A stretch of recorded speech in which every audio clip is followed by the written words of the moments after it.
មិនគិតចំណេញឬខាតដីការវាស់វែងនិងបោះបង្គោលព្រំដែនបណ្ដោះអាសន្នគឺដើម្បីកំណត់ខ្សែព្រំដែនដែលត្រឹមត្រូវរវាងកម្ពុជានិងថៃការវាស់វែងនិងបោះបង្គោលព្រំដែនបណ្ដោះអាសន្នជាមួយថៃមិនមែនដើម្បីគណនាអំពីការចំណេញឬខាតដីនោះទេប៉ុន្តែដើម្បីកំណត់ការខណ្ឌសីមានៅលើដីជាក់ស្ដែងនេះគឺជាការបញ្ជារបស់សម្ដេចធិបតីហ៊ុនម៉ាណែតនាយករដ្ឋមន្ត្រីនៅព្រឹកថ្ងៃទី25ខែវិច្ឆិកានេះសម្ដេចធិបតីហ៊ុនម៉ាណែតបានបញ្ជាក់ថាគោលដៅចម្បងរបស់កម្ពុជាគឺជាការកំណត់បង្គោលព្រំដែននៅលើដីជាស្ដែងដែលបញ្ជាក់ពីខ្សែព្រំដែនមួយដែលត្រឹមត្រូវ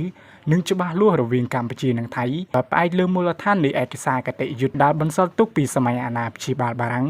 និងច្បាប់អន្តរជាតិសម្ដេចធិបតីជឿថាការនេះគឺជាវិធីសាស្ត្រដោះស្រាយបញ្ហារយៈពេលវែងដើម្បីឈានទៅបញ្ចប់ជម្លោះនិងបង្កលក្ខណៈឲ្យពលរដ្ឋនៅតំបន់ព្រំដែនដែលមានបញ្ហាអាចទទួលសេចក្តីសុខនិងបន្តជីវភាពរស់នៅជាប្រក្រតីឡើងវិញព្រមទាំងធានាបាននូវការការពារអធិបតេយ្យភាពនិងបូរណភាពទឹកដីកម្ពុជាគួរជ្រាបថាតាមស្មារតីដែលបានឯកភាពគ្នារវាងគណៈកម្មការចម្រុះខណ្ឌសីមាព្រំដែនកោកកម្ពុជាថៃ JBC ភាគីកម្ពុជានិងភាគីថៃបានឯកភាពបញ្ជូនក្រុមវាស់វែងចម្រុះចុះអនុវត្តការវាស់វែងនិងការបោះបង្គោលព្រំដែនបណ្ដោះអាសន្ននៅកំណត់ខ្សែព្រំដែនចន្លោះបង្គោលព្រំដែនលេខ